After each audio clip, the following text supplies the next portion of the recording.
And now, our feature presentation. You are watching a master at work.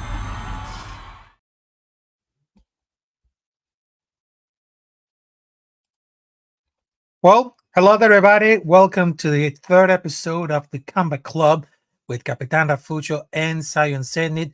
How's everybody going? And welcome, because right now we're about to break down the preview of the UFC 299, which is specifically on Casella Center, which is in Miami, Florida. So get ready, folks, because it's going to be like a bumpy ride.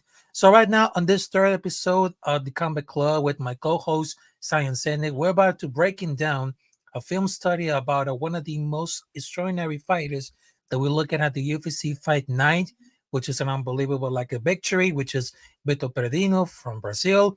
And then we're just going to break it down for the preview of the UFC 299, which is going to be like a blowing out of your mind between Sean O'Malley versus Chito Vera. I mean, this is going to be like a great time. So I just wanted to tell you that follow us and subscribe us on YouTube. Also, you can follow me on Instagram, El Capitán Rafucho, also on Twitter, Capitán Rafucho. Also, we're live, not only on YouTube, but also in Rumble. So right now, here it is, my co-host. So everybody excited because this is like the third episode of the Combat Club. And this kind of like a show, I really like it because we're breaking down for the mixed martial arts, a little bit of boxing and wrestling. So how are you feeling? Yeah, thank you for that intro. Thanks for that amazing intro, by the way. That was awesome, man. Yeah, you know what the deal here, guys. We're here breaking down the latest in the world of MMA, mostly the UFC, to be completely honest with you guys. But I know a lot of things happen in the world of WrestleMania, in the world of WWE wrestling, being that it's WrestleMania season. Also in the world of AEW that just had their pay-per-view. So I know my man Rafael is gonna hold it down at the end of the show and recap Revolution. That was an amazing pay-per-view. I wasn't able to see it, but I know Rafael was able to see it, and he's going to break it down. What's up, Robert? What's up, Daniel? Thank you so much for being here today on a great Tuesday night. I think Tuesdays are going to be our main day. I know we kind of flushed it Tuesdays, Wednesdays, and Thursdays, but going forward, I think you guys can expect us breaking down the latest MMA or latest combat news in the world of sports on Tuesday nights. Back over to you, Rafael. There you go, right there. So I just wanted to figure it out because right now we're about to go into a breakdown for the series of videos that we're going to show about for Victor Pedrino, which is from Brazil. Now, I know this is going to be like really excited for us because in this show right here, we're going to show it out for like several times that we're looking at it for, but I think the idea to bring it out with this one. So, all right, so there it goes right here. All right, so this right here is one of those fights between Beto Pedrino versus Modesta Buscas, which is on UFC Fight Night in November 2023. So let's take them out for attention. So you guys see it like at the headphones, so you can see it like the experience. So here it goes. All right, so it's play. Fair play, referee Mark Goddard. English off here.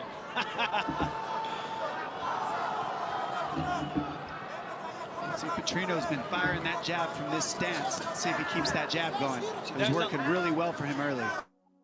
So there's that left hook again. He's got to be careful he doesn't get countered with a straight right. Got away with it so far, and it is a shot. But as I said in round one, he's talking about going for takedowns. Maybe not a bad idea because Pedrino. I thought you were going to put the Pedro fight, being that they just fought, but you can break this down. You're seeing Pedrino do epic.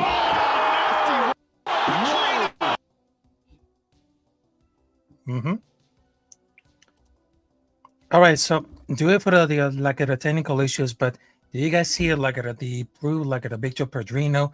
I mean, if you had to go for it, I mean, Pedrino is looking at like very weird. But if you think it has a big swinging power puncher that offensively has a hard time finding people, but he's definitely good and his wrestling is overpowered. But I think it started training late, but he was able to select because of the literally stoppage with a knockout. I mean, until that I saw like a Buscacas struggling for the stand in this hold. I mean, that's sort of a good hood. And then we just see like the left hook, Pereira style, because I think Metro Pedrino has a very in common. He had the straight up left hook like a jab for the Pereira. I mean, all of those Brazilian fighters who are training out for UFC, they have one thing in common. They have the left hook, the jab, and of course, the Brazilian Jiu-Jitsu. And then if you see like the animosity for those fighters, I mean, if we can see like Richard Petrino, he's like at the mark of the like a great star where they come for years. But I think it's gonna be like a great contender going up for the main card. Who knows why in the next pay-per-view? You know what? I do love what you're saying. I do agree with what you're saying, but I think they're doing him solid. I mean, like you look at this guy named Victor Petrina, and let's just talk about the card in general. And we were going to break down him, being that we're doing highlights on him. But that being said, amazing card as a whole, and we're going to get into some upcoming contenders like your Manamedov and like your other homie that fought on the other card. But that being said, getting back to like your Muhammad, getting back to Victor. One thing I do like about the UFC and what they were doing to him is, this guy is still new to the company. He came off of Contender Series. He was at, as you see, up and coming promotions right here, and he didn't really get tested. I mean, like he was really, I wouldn't say tested, but he went into unanimous decision in his second fight. But as you can see, these are not against skilled competition. These are not against people. If you click on this guy's name, he was 20-8 when Victor fought him. Now he's 21-10. So he's not really going against the cream of the crop. When he finally gets into the UFC, they put him against Anton Tokov, and he actually gets that match against a competitive opponent at the time. But when you go back and you see who has he fought since, I mean, like he hasn't fought anybody, but he's coming off of that. He's coming out, obviously, he fought Pedro, which Victor just beat. But I think Rafael, the good point that he's trying to make is, you see progressive improvement every time he steps out. Of course, they're not going to just feed him to the top of the cream of the crop of the division or damn near close to the top 20. But you can see every time he goes out, he goes against I wouldn't say the best competition, but a good competition for him at the time in his MMA career, and he's passing all the tests, which absolutely is fun to watch. I mean, like he's passing the test against Morrison with an arm triangle. He passed the test against what we just seen with a check hook, and now he passes the test against Tyson Pedro. Now, there's three different kind of prospects. There's the prospects like maybe I would say your Chase Coopers, your prospects that's just super young. The time is, they're going to have to take a couple of losses, but the time is going to come. And then you have your prospects like I would say your Hazmat Chimayas of the world, your Ilya Taporas of the world, right? Your prospects, your Sean O'Malley's of the world, your prospects that just has that superstar power, just has that star power.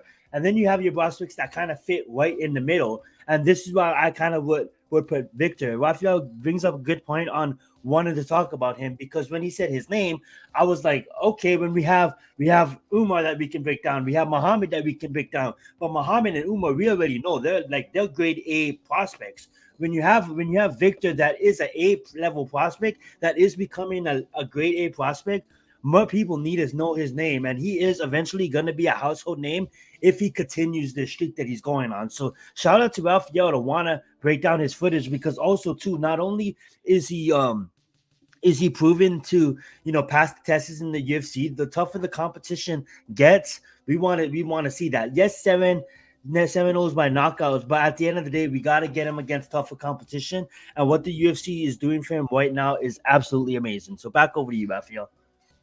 Yeah, there you go. I mean, and I think that Victor Petrino is going to be like a very dangerous, but I just feel like this guy had to like check hook. I mean, he started like throwing punches like Pereira. He blows his arm like a stance. He leaned forward at this side, but it's just like because he's just perspective about for getting involved with Alex Pereira. I know he's training. I mean, he just learned about to be like star. I love his laid back attitude at Simon. There's slams and finish. He's got it all. But of course, we had to do like another video to see about it. So we got a breaking down for this one. So hopefully you guys can enjoy it, because this is one of those fights between Victor Petrino versus Modestas Bauskas, which is fight night. So I'm going to show up for the video and see what they'll break it down. So let's check him out in another video. So there you go. Good stiff hard jab. So you see he lands the jab whenever you see Modestas in that conventional stance, and then he lands the back leg whenever you see Modestas switch to southpaw. And then now, look at the power of this double leg. That's what we were talking about earlier. This thing. Sheer power, right? He took him down. Bakauskas did the right thing, got right back to his feet, and Petrino's just like, nah, buddy. I've got a hold of you. When I have a hold of you, I will just pick you up. And he's also being patient to get to that. You don't see him running through and just throwing crazy strikes. I mean, he's been extremely efficient with his energy, like we said, throwing nothing but jabs, defending, and now he gets this nice takedown. Immerse yourself in the world of combat sports with UFC Fight Pass. Watch the entire 30-year history of UFC events, original shows, live events every weekend, and more. Available within the UFC app. 90 seconds to go in round one. Petrino continues control on the ground. See if the CM system, let's see what it creates. And Cristiano. Well, there you have it, folks, because that's another video from a film study about Vitor Petrino. I mean, he just fought hesitant, but he was pretty too much with the control for the whole fight. I mean, he has a very immense potential and still very young to the game because he just needs like a more experience. But about for the wrestling and about the submissions, I mean, that was like electrifying. I mean, those fighters that are playing incredible skill and determination. I feel what you say, but I'm gonna have to debate you on that because like nothing against Victor, but that the opponent he's going against doesn't really show that he has top level competition on the ground against high level competition or medium level competition opponents. When you look at someone like Usman, when you look at someone like Muhammad that just outright dominated their opponents on the ground. I mean, like the guy he dominated on the ground, he lost against Jimmy Crude, he lost against Khalil Roundtree, he lost against Michael. And I know those losses are not really what we should be looking at. But when you really think about it, this guy is known not really for his ground game. So when you could tell that Victor's gonna take him down easily, like as he did, I'm not really impressed at that. Nothing against Victor. It's just that I wasn't, I'm not impressed of a fighter that. The guy clearly didn't know how to defend a takedown, number one, and then he clearly didn't know what to do as soon as he got to the ground, number two. As we see Victor move on in his career, he's gonna go against much tougher competition. As we just seen this last week, he passed the test with Tyson Pedro. I had Tyson Pedro winning in this fight. I honestly thought, and then not really winning. I wouldn't say winning. I honestly thought that Tyson Pedro was gonna give him more of a challenge. And obviously, Victor passed the test with this. But moving forward, I want to see Victor do that against the top wrestlers in the division. I know that's unfair. And that's a tall ask. But at the end of the day, they're all young, and it's hard for me to really look at that fight that you just played and really learn anything about Victor than what I already didn't know. Like I already knew this guy could go and get the job done. But at the end of the day, his opponent is not. It's just not the. It's almost like just feeding his opponent. Nothing against that guy. Nothing against that guy. Exactly. You get what I'm saying? You continue. I don't want to hold the mic for too long. Yeah, yeah. But and in the case of Vitor Petrino, I mean, they just had they had a brother that Mesford was charged with deciding from the momentum stretch back and forward. I mean, at the end, the intense clash of styles and the sheer tendency of both competitors, they just left a lasting impression. It was like a memorable fight, but I think Petrino was slightly better in fight IQ and skill. He will be like a war beater. I mean, if they think that they're going to have this full potential right here, I mean, it's not very unfair. But when it just connected about reaction and power is very different. But I love the surprise that Petrino was very good at all, but he never engaged too much and they never had to go for the fight too early. But I think that's nothing about for injury or no part of the drawing here with the clean earlier. But they got to be like expected, one unexpected. But what they saw with the Vitor Petrino's fight, and of course for the UFC Fight Night, I see like a lot of potential. Because if you see like Alice Pereira, if you see Anderson Silva, I mean, they have a generational fighters at the UFC when it comes to Brazil, and they just put it all over to the octagon. And I think the Vitor Petrino is gonna be like the next big thing because after Alex Pereira was gonna be the next. Vitor Petrino got a lot of attention to do because better skill, fight IQ, and of course better better management of grappling and striking, but also he's the best wrestler. I mean, there's nothing I had to compare about it because they had to be way careful instead of the That's coach. right. That's why I'm gonna let you have your moment. And if your gut feeling feels like that, but for me, I need to see more. Like I'm really hard on these guys. When Cejudo won a double champ, I made an excuse for him why he's not the double champ, in the sense of the weight cut of TJ Dillashaw looking like a damn skeleton. When Alex Volkanovski came out of that weight cut looking like a damn skeleton, you already knew that like he's gonna get knocked out. Like there's something about it. Like TJ wasn't at his best, and at the end of the day, if you're gonna feel that Victor could be one of the top of the cream of the crops, I'm not gonna stop you from feeling that way. But what I'm trying to say in that is I think he has a lot more to prove. When you look at his record, he's not going against top level competition. When you look at that video you just showed, this guy actually got let go of the UFC off of a 3 stunt. He lose 3 and against not even big time competition.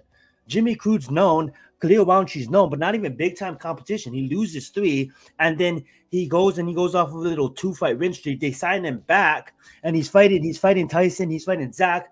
Great guys, but not cream of the crop. Then he loses to Victor. He gets taken down a bunch. Victor shows me that he can strike. Victor shows me that he can take him down. But when you look at Victor, who has he fought? He really hasn't fought anybody. He hasn't fought anybody in the sense of that's why I'm saying it's perfect what they're doing with him. They're not rushing him, but he needs for his level of competition, he's passing every test. And that's not, I'm not trying to say he fought nobodies like these guys are scrubs, because these guys are UFC athletes. But what I'm trying to say is when you look at other people and who has they fought by these undefeated, like go look at Ian Gary. Like Ian Gary fought some killers. You know what I'm saying? Go look at all these undefeated guys. Look at Shaka Wap. Shaka Wap been fighting killers since he was 2-0. Go look at Chimaev. Chimaev's passing the test against like ex-champions. Go look at Muhammad. Muhammad's passing the test against some not cream of the crop, but against some pretty good competition in the UFC, just beating Alex Perez. You know what I'm saying? When I look at Victor, he needs to show me more. He's not really, it's almost coming to the main event, right? It's like, who has this guy fought? Everybody, including me, was on this guy, right? Was really like, oh, he's gonna beat him. And then he's like, no, dude, like, you got to think about experience matters, bro. And Victor needs a more leveled experience opponents under his resume for me to really say, oh, this guy. Because right now I don't see it. Right now you see it. I'm happy that you see it, but right now I don't see it. I see that he probably needs a couple more fights. He needs, if he goes in there and he knocks out a couple more opponents, or he submits a couple more opponents, because yeah, he's showing ground game, but he's not showing any submission wins. Like, he has one submission win. You know what I'm saying? I'm not trying to knock the kid, but I'm just saying when you boost the kid up to that star power, especially the names that you mentioned, like your Alex Pereira that won 2 championships in 11 fights, like Richard Anderson Silva that is the goat, like one of the goats. It's really hard for me to say he's gonna be like that when he hasn't really shown me anything yet, and that's not knocking you anything, Rafael. I hope you understand what I'm saying. Yeah. And all the teams were here because I know there were Brazilian fighters that had the very, very common. Because if you see like the ex-murderer Vanderlei Silva, also there Silva. I mean, the current state about the Brazil. I mean, they just certainly none of them, but they usually had to go with. I mean, over the last few years, we just see a lot of them because they just seem like they produce like a significant quality of elite martial arts. I mean, why Brazil seems to produce such a very significant quantity of elite martial arts. I mean, Brazil will always, I'm not trying to cut you off, but just to answer that question, I don't know if it was a question, but Brazil will always hold a place in my heart. Because if you think about it, it's Brazilian Jiu-Jitsu for a reason. Gracie put the sport on the map for a reason. You have great stepping. Brazil will always be a mixed martial sport's hotbed. If you look at, they have some of the best fighters in the world still fighting. You got Oliveira right there, his top competitor in the lightweight division. Yeah. You have Alex Pereira that's going to headline UFC 300. You have greats like Amanda Nunes, the best female to ever touch any octagon. You have greats like Royce Gracie and all the Gracie family, and the legacy that Brazil has on this sport will never be forgotten, will never be replaced. And before there was your Kyrgyzstans and all those great wrestlers of the world, it was Brazil, and nobody could understand Brazilian jiu-jitsu. Before the little kile kicks, before the little ground, before the little wrestling and all this shit, it was BJJ. It was BJJ that put that separated the sport. You know, we go back to UFC 1, UFC 2, UFC 3. BJJ fucking dominated straight up, and that's all because of Brazil. So Brazil will always have my respect. Back to you, Rafael. Yeah, exactly. I mean, what's up, my man? I appreciate you being here, Weiss. It means a lot to us. Make sure if you like what you see today, subscribe to both channels. We're here every Tuesday debating down MMA. Absolutely. Let's get it. Go right ahead. Back to you, my man. Let's get it. All right, don't worry about it. I mean, Brazil, they just came up for nothing, and that motivation gives like a drive to fight compared to less like United States or Canada, but maybe they had like a decent life. But I think that when it comes to Brazilian Jiu-Jitsu, which get a lot of Brazilians getting into the mixed martial arts because they already have the background. They have the blueprint. I mean, there's always like a great gyms in Brazil that you can find in the most places. I mean, they're like the fact because Vale Tudo is deeply ingrained on that culture. Brazilian Jiu-Jitsu is clearly like part of the holy trinity of things. You had to need to be like an effective fighter, and they take it out for the guests for the people.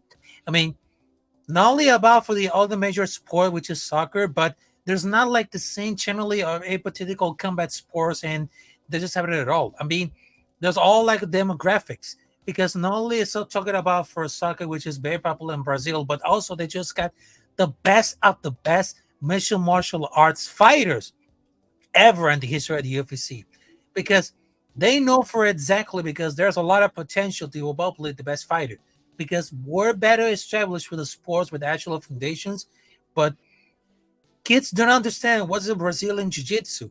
I mean, if you had to go to the gym right here, so you had to learn about for Brazilian Jiu-Jitsu, it's just like a kind of like a karate mix it out with capoeira and everything. I mean, they're part of the way for the Brazilian culture. I mean, looking for a kids boxing. I mean, there's very dominated for the years like Holland, but it's very popular in very Holland. I mean, not really. But Brazil came back really popular because it's all defined for the culture. It all the defense for the combination of capoeira and of course for kids boxing, karate. I mean, it's just like a simply culture of warriors. I mean, there's something about for the location of the diet, but he doesn't know about it.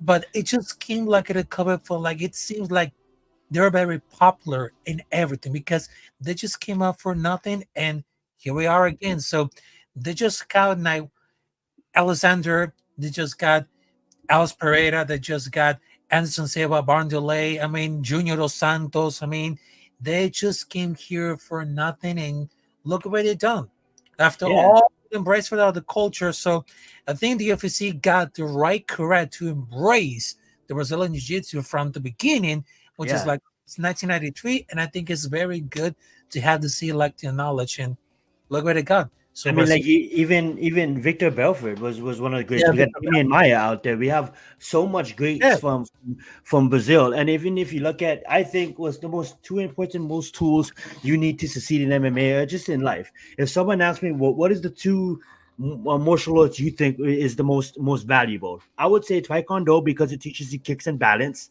and also you strike in Taekwondo, and then I would say BJJ. Now I get it. Some people may say, like, BJJ can be worthless at times when you have Derek Lewis and stuff, and I absolutely agree on that. BJJ, if they're not going to be able to use BJJ, if you don't want to go down and learn BJJ, what I would have you learn is takedown defense. If you look at someone like Max Holloway, right? I know I'm biased. I'm bringing up him because I'm Hawaiian, but he doesn't really want to go down. So what does he do? He learns takedown defense. If you look at someone like Stephen Thompson, out crazy ass striker, right? Can strike anybody out. You know what I'm saying? Can hold his own with anybody and stand up, right? He's gonna have to learn his takedown defense. You know what I'm saying? To stop that. Now you can have great wrestling like your GSPs of the world, and you can get by with great wrestling. But at the end of the day, I just think BJJ is an important thing to happen. GSP, I don't think he's ever gonna come back, my man. As much as I would love to see that goat back, I don't think he has anything to prove, and I just think at his age, I don't want to see him go down the same route as a lot of people go down. You see your Anderson Silvers of the world and things of that nature. I just think he's fine with he is. I actually have him at number 3 on my all-time list, right after John Jones at number 1 and Khabib at number 2. I would have moved him up to number 2, but I just think Khabib, for as much as 10-8 rounds he had in his career, deserves to be at number 2. But GSP is always going to be a legend in my mind.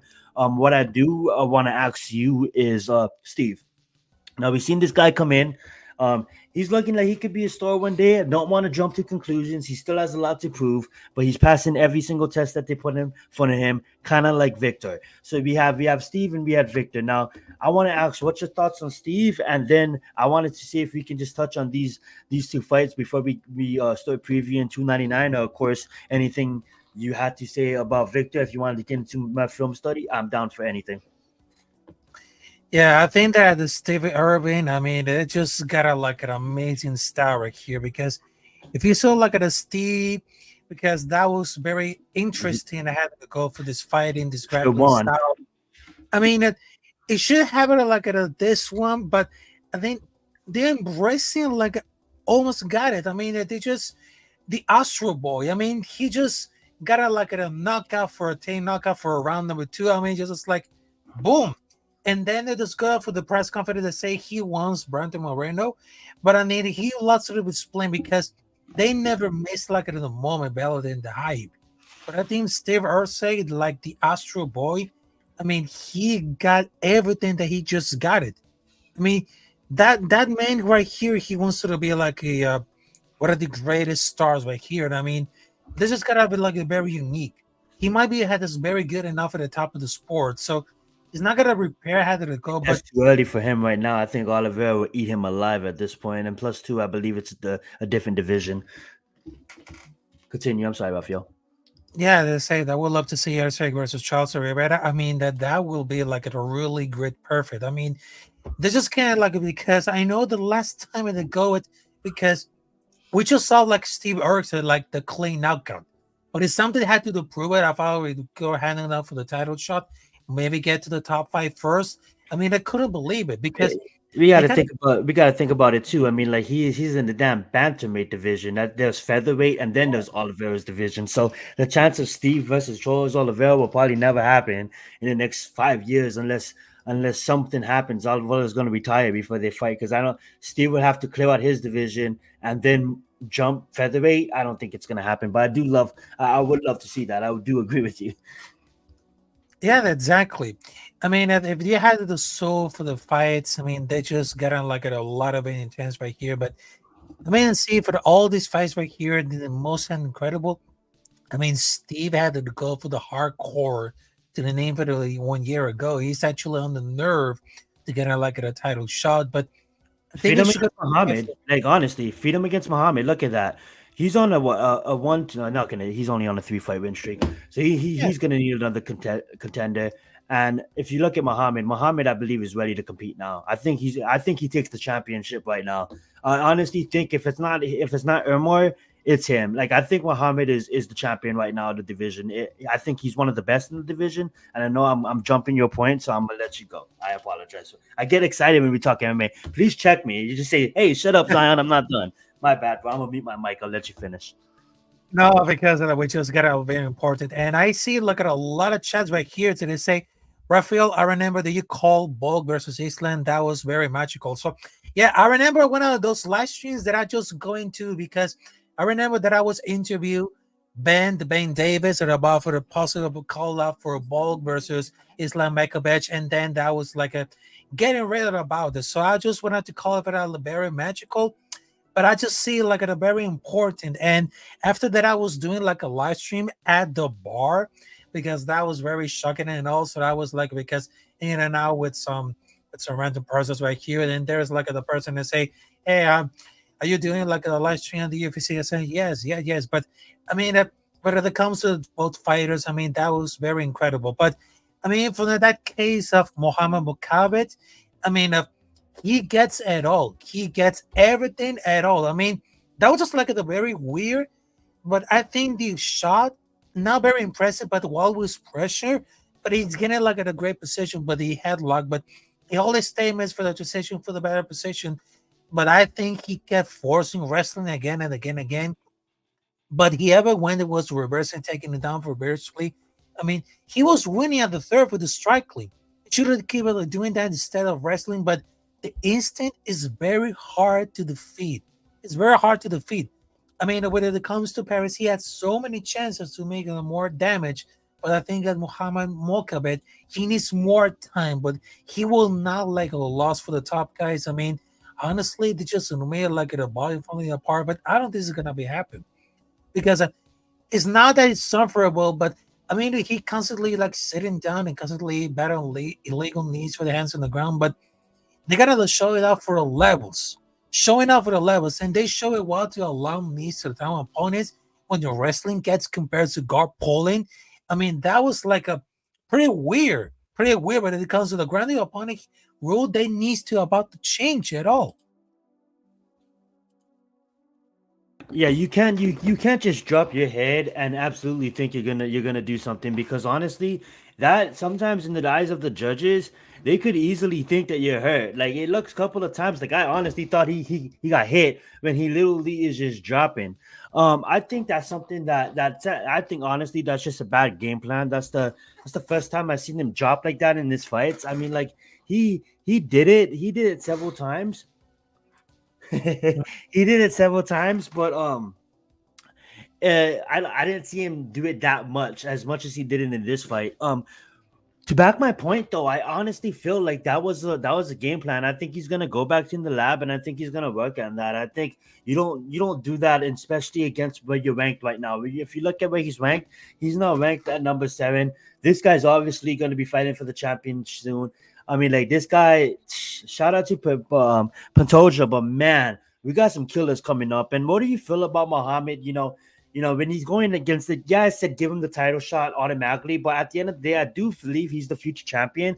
But when you go back and look at these rankings, he's at 7, and I honestly don't feel that he jumps Amir. I think Amir gets that championship title first. If you look at Steve, if Steve fights Moreno, which I don't think it happens, I think Steve actually fights I think Moreno actually fights Cejudo. I think they make that shit happen.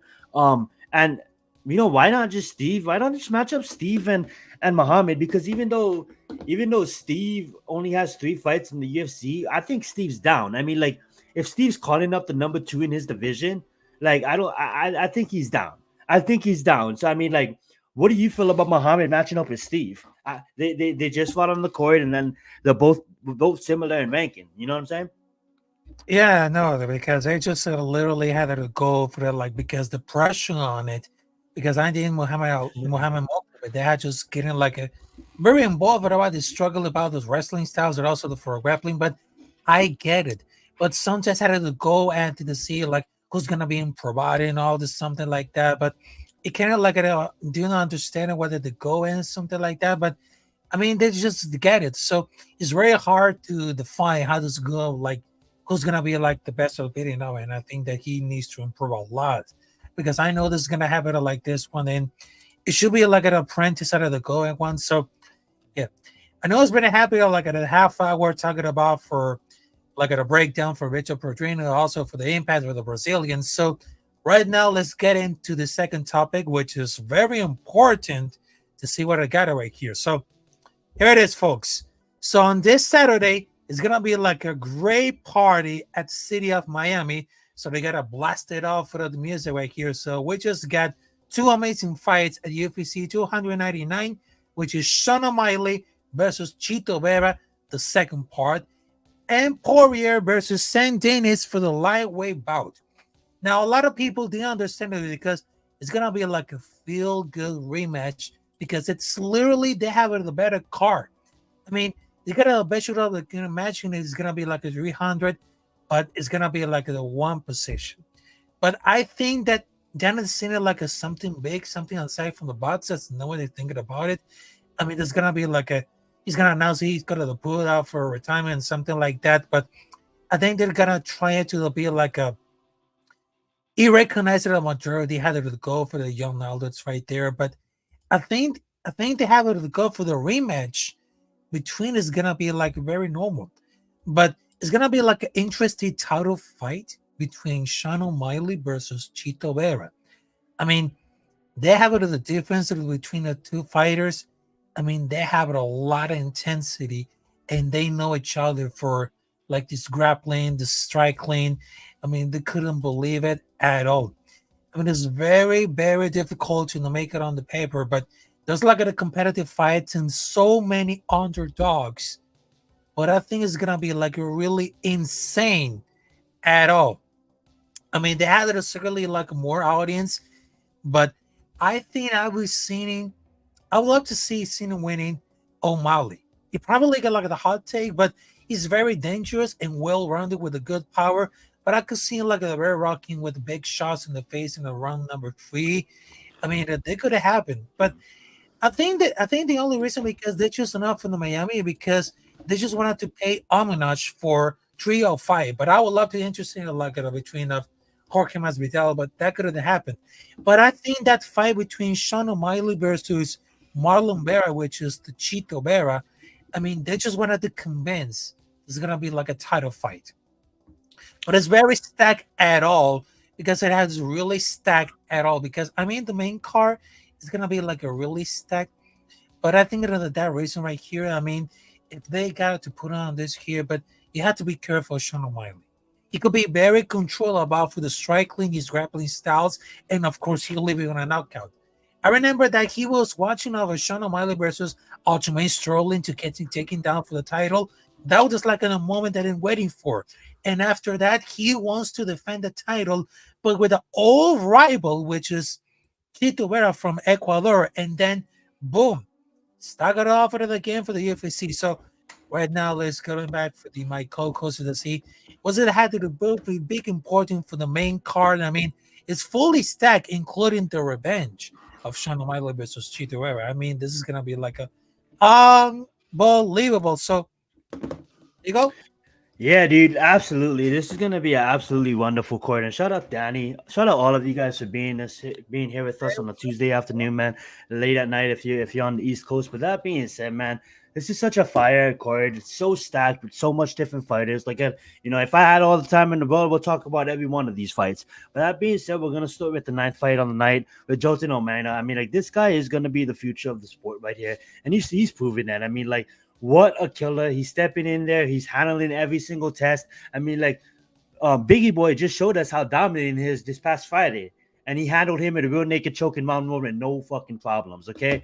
Anders Lewis takes him to the decision, but this guy is fucking people up. And I'm sorry for my friendship, people, but he's going to continue down that road against Curtis Blades. Now, Curtis Blades is the best wrestler in the heavyweight division, at least the top 2.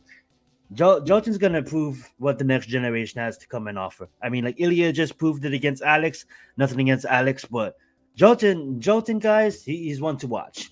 I get it. We had Sergey in the division, and we just seen what happened. Shout out to Tom Aspinall. What a stud.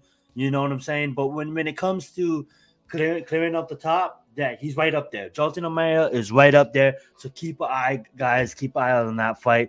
Moving on, I mean, like, just look at these fights. I can't believe it, man. We have a knockout power in every damn blow, precision timing versus against a ultra defense, like really cerebral kind of fighter in Peter Yan that's gonna always obviously, be there to counter, but also be there to protect himself. And then when he hits you, man, this guy lets his hands go. But I don't even know who to pick on this right now. I'm just gonna briefly one past these fighters, and then we'll pick at the end of the show, guys, because we have another killer in Jack Della Manuel. I mean, like, I can't even. I'm gonna slaughter his name right now, but honestly, bro, this guy never lost in the UFC yet. You know what I'm saying? If you really want to count how much wins he has in the UFC, let's just say 1, 2, 3, 4, 5, 6. You know what I'm saying? We don't count the contender series, but passing every test. passing the heavy test, flying colors. Get it? Really, nobody's here. Not to be mean to Randy Brown, but when he gets to someone like Kevin Holland and he's passing that test, then you're like, okay, yeah, you're ready. You're ready to move up and you're ready to fight someone like Gilbert Burns. That is gonna be an amazing killer. I'm at the first UFC fighters in the yellow chat. Let's get it. And then we got a guy in here that when he lets his hands go, it's game over. It's like a mini version of like Michael Chandler and like Sean O'Malley. If there's to have a kid, it'll be him. What I mean by that is he has the combos. He has the combos like Sean O'Malley. I'm sorry, not Sean O'Malley. Sean Strickland. He has like combos by like Sean Strickland, but then he has the power like Michael Chandler. And Jack Della Manuel is just exciting to watch. So that's gonna be a love one. We're gonna come back to him in a second. Then you got Kevin Holland. We were just talking about Kevin Holland. Who does he welcome? He welcomes one of the best martial artists that hasn't been in the UFC. His name has been popping if you know about the Bellator scene. Yeah, he just lost against Rick Story, but don't take that away from him. Yes, he lost against Mike Perry in Bare Knuckle Fighting Club, but don't take that away from the Highlight King, man. Michael Venom Page, bros. If y'all never watched a Michael Venom Page fight, y'all is in for a treat, man. This guy is absolutely phenomenal. This guy's a real life ninja, bro. This guy does shit you see in movies, bro. And Kevin Holland's gonna be talking to him the whole fucking time, which makes it so fun because they're gonna be talking. They're gonna be having a good time, and he's already making a claim. He already wants to, not overlooking Kevin Holland, but he's already making a claim that he wants to fight Edwards one day in England. You know what I'm saying? He wants to clear out the welterweight division. He has a tough competition at the top with your Izzy's and your Sean Strickland's of the world, with your Robert Whittaker's of the world, and then of course your champion, whatever fucking name, Duplessis. Whatever the champion's name is. That being said, the champion, and then obviously you got the main event, man. Don't sleep on the Diamond. Diamonds, it's a cut tough for a reason, you know what I'm saying? I slaughtered the saying, but man, don't mess with the Diamond. This is an experienced fighter, Dustin Poirier, that been all over the world fighting. This guy, he was the first guy to stop Max Holloway in Max Holloway's debut. This guy stopped Conor McGregor twice. This guy beat every opposition that he put in front of him. Obviously, he does bad when it goes down to really aggressive wrestlers like Khabib. This is a bad matchup for him, honestly. This is a really tough matchup for him. But honestly, you can never count him out. And when you look at Benoit, but this is the future. This is just the future, the evolution of the MMA. This is just the new era of the game. You see it with your Shawkats. You see it with your Ilya Taburas. You see it, with your Usman Nurmagomedovs. It's just different. It's just different MMA, man. And this guy, he can strike, he can grapple, he can clinch, he can do it all, man. This is going to be a really extremely tough out for Dustin Poirier. Who knows if he passes the test? Then we got the main event, man. And man, we got Sean Strickland. For the longest I was on his side. For the longest I'm like, yeah, you broke your ankle. No, dude. Like Cheeto kicked him, and it messed up. He messed up his ankle, and it affected his movement. And Cheeto won that fight fair and square. Now, would you say it was an early stoppage? Yeah, I would say that. I would say it was an early stoppage, but at the end of the day, he has a chance to prove it. He's 17-1, Sean. You're not 18-0. You know what I'm saying? If you want to say people like John Jones, yeah, he's truly undefeated. John Jones was fucking up Matt Hamill. Okay? Everybody knows he was, all right? John Jones is truly undefeated. But when you talk about Sean O'Malley, no, bro, I'm sorry, you lost. But the good thing about it is you can go down as one of the greats, like GSP. GSP revenged both of his losses against Matt Sauer and Matt Hughes. Sean O'Malley, you have the opportunity to go in there and revenge your loss. There's times in this world where you wish you could fight that guy and you can't revenge your loss. You know what I'm saying? Like if you look at Moab's fucking little Instagram video, he said 845 is gonna come out retiring, and Moab's not gonna get his revenge on his loss. That shit's in the past, right? But you have the opportunity to get revenge on your loss, and I know he's not taking Marlon Vera lightly. You shouldn't take Marlon Vera lightly. If you think that Sean O'Malley is just going to go in there and walk through Marlon Vera, yes, his best day out, absolutely. Absolutely, he can do that. But I don't think it. I think William is gonna put up a fight, and it's gonna be a good night out. If Sean O'Malley wins by knockout, I wouldn't be surprised. But I think, like you said, I think William is gonna give him a tough out. I think this is not just a work in the park. I think William has better striking, than what's his face Sterling. I think William Vera, obviously Sterling is known for his ground game, but I think William Vera poses a difficulty challenge when it comes to having better striker than Sterling, and obviously Sean O'Malley has extreme levels of striking, but we'll see what happens here. I'm just excited to see the winner of this fight, which I honestly believe is going to be Sean O'Malley. I'm just excited to see him match up against Moa because I think that is a fight that we're all waiting to see. Want to take up too much time. I just run into all of my picks real fast before I give it back over to you. I have Sean O'Malley.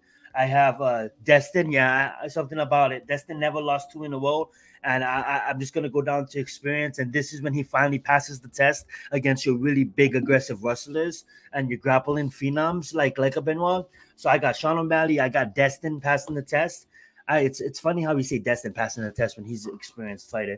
I have Michael Page absolutely knocking out Holland with a spinning something. I'm gonna give it to Jack. I think Gilbert's one of the top in the division, but I think it's Jack's time. And then I'm gonna give it to Peter Yan. As much as I love Song, I think Peter Yan is still a high level MMA piece in MMA that people are just forgetting about. Like yeah, he took a lot of tough losses, but look how his losses have aged. That's what you got to look at in MMA, how people's losses have aged. But that being said, back over to you, Rafael. Thank you for letting me hijack the mic. Yeah, you're doing like it very good. I mean, if you see like the first fight between Marlon Chito Vera versus Sean O'Malley, that was back in 2020. But right now we're in the 2024, and then 4 years later, they just wait a lot better. But I think it's gonna be like it really happened.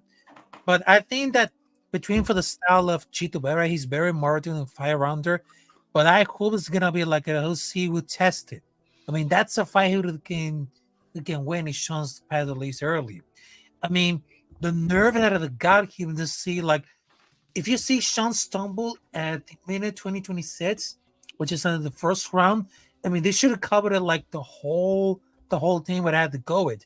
I mean, it's as a pretty hard fight to get standing like the time, especially when it comes to 5 rounds. I mean, if they were to start to getting smarter in wrestling, I mean, Cheetah's very durable, has a good cardio and ridiculous power, and that's a hard fight to Sean. Don't be surprised it's gonna be like in the second round because it's very hard to the most finish in battle win story has been never so much as wobbly in the UFC. It is coming like into this fight to the win Sean over, and people that think it's gonna be like already done, but I think it's gonna be like a larger for the fans overlooking Cheeto, but he still mentioned about the future defenses very constantly, and they just need like to focus on Cheeto because that loss definitely bugs him, and he wants to get like a win pretty badly. But I thought for the fact that it's going to most people this very much trivial because it's a generational thing. They has a steady persona that a lot of older fans don't relate to. I mean, the rhythm is gonna be like a very compromised for the leg. I mean, those kids are already finding their mark and they're missing, but I mean, it's not gonna be like a weird sci-fi, but it's keep like at the very first graph of the book. I mean, enough to get sense for that story will be a good one, but not enough to add any clue it will develop and progress. I mean, they only had to go to the Sean and versus Cheeto. I mean, they're putting enough for the stop it for and it's so quick after the watching it was a good stoppage. I mean, they're happy to wishing them more violence because how awesome is gonna have to go for the grappling styles. I mean, this is like an interesting case because it's just like the unwary stone force that walks forward with a brutal power. And essentially, the only way to beat him is power jabs and leg kicks and taking off down just like in the video game. Get to the pepper and run from. I mean, he was really smart here. I mean, Chile has a lot of them because when you fight against Sean O'Malley, they have to basically do anything just boxing. Chile just he didn't know ego and being patient, but he started reaching up with punches. So be careful about that. Well said, well said. I said everything I had to say about UFC 299. What's your thoughts if you have any other thoughts on it? If not, I'm gonna have you take over the rest of the show because I know you wanted to talk about Revolution. Yes, guys, we are also wrestling and a boxing show and we got new fights. Oh my God, Anthony Anthony Johnson. Anthony We're gonna Joshua. Anthony Joshua. Joshua. We're gonna cover that, but also obviously we are also a wrestling show. So AEW Revolution just happened, and my man Rafael is gonna break down a couple of things that happened on it that he wanted to talk about. But I appreciate you guys tuning into the show, making it this long. Please smash that like button, subscribe if you liked what you see today. If you're not already, but highly respect to you guys. If this ends our portion of MMA, Rafael, you want to move on to Revolution? Yes, we're gonna tell like a ANEW revolution because that's one of the last topics that I actually want to talk about it.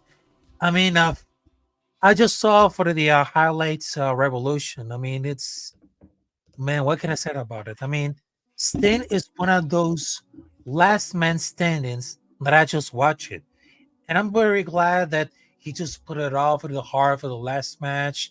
And there's so many days that I want to see like legends going out to the back, especially in returns. I mean, it's hard to be like just playing about it because we just grew up watching as wrestlers, but having like your childhood legend retiring for one last match, I mean, ending up for a kick ass and taking this one last time, I mean, he got to revive it. I mean, after he just see about that, and after they just saw for a Night of Champions, and back in 2015, we just had Seth Rollins versus Sting, and they just came like a very incredible, but then it just kind of like very awful. But it just got a retirement, and then he just coming back from independent, and now he's gonna the ANEW. I mean, literally, they has go at it all because people don't understand how the pay-per-view very work, and they don't understand that Sting didn't win long. I mean, he was closely supposed to sign up for the pay-per-view, and then talking about for the light crowd that happens for so many wrestling shows, but no one's is telling that is gonna to do for the last beat, the last night. I mean, that just happened, I don't know, because it's very unrecognizable. I mean, I know WWE is very hard right now, but nobody does wrestling better than AEW. I mean, the whole show was very amazing because I just really thought I had to go for those matches that are getting like a round of applause. I mean, thinking about it, because people they just spend the entire match because they just brought a lot of things to do. But it's funny I had to go for the to the final match and believe it's gonna be like a pre-show, main show. I mean, somehow I got it for the 4 hours, but I mean, AEW truly like a king for all these years. I absolutely love that Sting get out of the ball for all these terms. I mean, it might be kind of like a great pay-per-view because, well, after they just do between MGF versus Brian Danielson, I mean, that was very fantastic. But then they're just throwing out for they're throwing out for the window with like a great match. But I think it's gonna notice how to go for the balance. And I mean, all through this fight, it's gonna go in this one. I mean, they certainly had to go, for us amazing. All those matches were really great, and also the respect that they have for Sting at his career was really wonderful. And it's been like a while since I was like watching a pro wrestling event that would time where it's possible to hold back those tears. I mean, there's nothing about for the go for like this one, but the only for the missing was a scramble match. I mean, I'm not being harsh for it at all, but that was like the worst like matches I ever done. I mean, there are spot fests and whatever I had to tell what it was, but why amen aren't like the thing.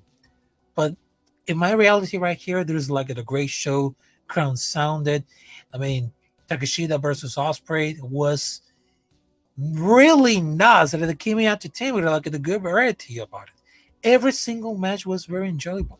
Most of the winners wasn't really question about the paper, but they gave like at the different times to go to see Takeshita at the box, FTR, Garcia, and the crowd was so very emotional at the highest of highs between Sting and Darby retaining.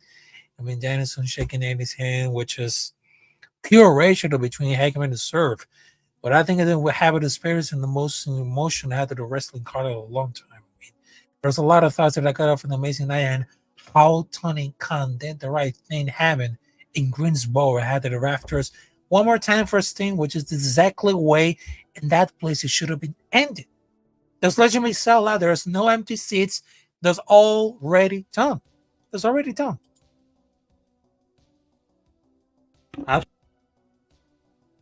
Absolutely wonderful. I didn't even know he retired. Shout out to G Nation in the building. Thank you for joining us. Yeah, I didn't even know he was retired. I remember him from back in the day. And shout out to AEW, you know, for like you said, reviving boxing. Obviously I don't watch it that much, but I know they do have their pay-per-views every once in a while. So you know, shout out so much to Sting and what he meant for wrestling all over the world. Shout out to AEW for keeping him, you know, I wouldn't say afloat, but for even thinking of talent, you know, because if you think about it, when AEW was coming up back in the day, you can also say it's a working relationship between the both of them, you know, because just as much as they because we all know if Sting was in the WWE, they're not going to write him into major storylines. You know what I'm saying? So the fact that Sting was able to live out his last days of wrestling as a company that really cared about him and that really wrote him in the storylines that really lasted. You know what I'm saying? That was something. I knew he meant a lot for AEW, and it's a two-sided relationship. So he brought a lot of fans into AEW, and a lot of fans came to AEW because of Sting. So for him to go out on top at a great what sounds like to be a great Revolution event. I didn't really watch it, but that sounded like to be a good one.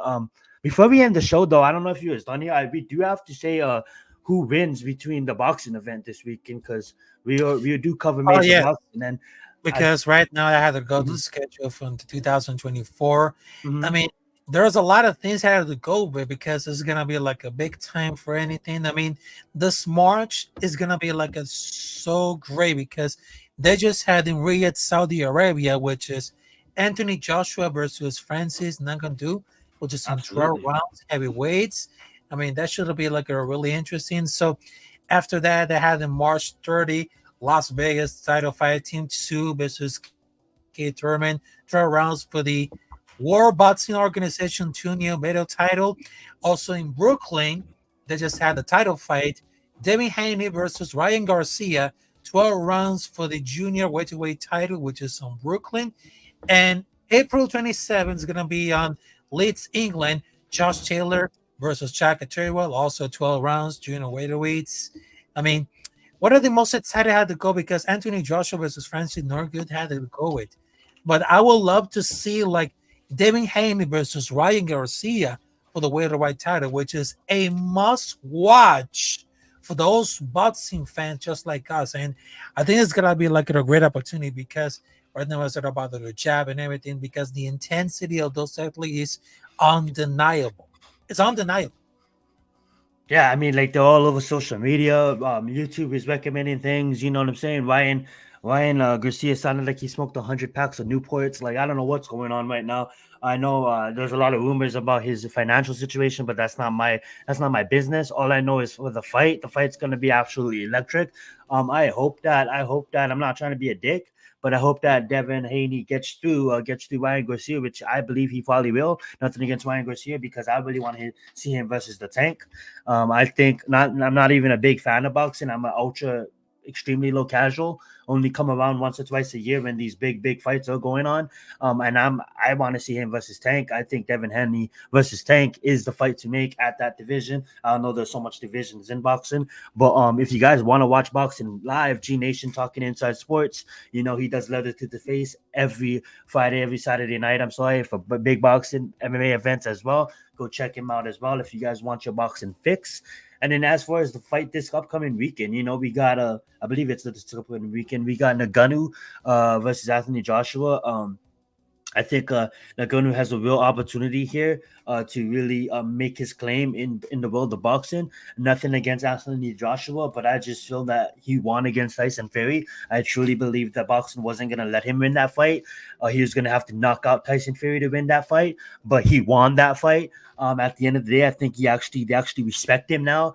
They actually, it's still MMA versus boxing. It should never be like that. I think if you take a boxer and put him in the streets, if you take a boxer and you put him in an MMA cage, it'll be a whole different story. When you talk about BJJ, when you talk about ground game, when you talk about pressure point fighting, when you talk about all these other skills that all these other people that it's not even, I'm not trying to be versus boxing, but it's funny how MMA always goes to boxing and then gets laughed at when you have. It doesn't make any sense to me. But I'm just happy that the sport of boxing is finally accepting Francis Ngannou and realizing that, hey man, these MMA guys is never gonna be good boxing. I mean, like, obviously MMA and boxing, when it comes to boxing and MMA, is totally different.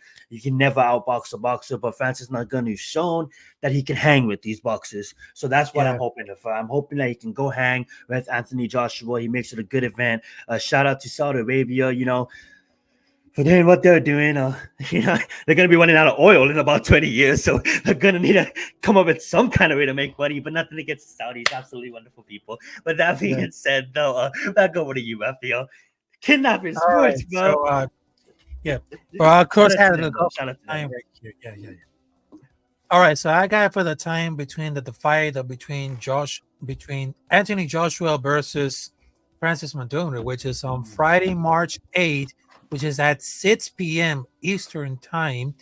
And what it comes to because the preliminaries wasn't going to 10 a.m., which is Eastern time, 7 a.m. at Pacific time, and then they just got for like 6 p.m. Eastern time, which is on March 8th, which is like on Friday, and they're gonna make it for the rain. But how long is gonna be the undercard fights last? But yeah, it's gonna be like a really excited. But also, I just wanted to take a moment to say shout out to my big brother Lou from the G Nation Inside Sports, because not only he provides for the football, including for the New York Giants, but also he provides like the greatest one, which is the letter to the face.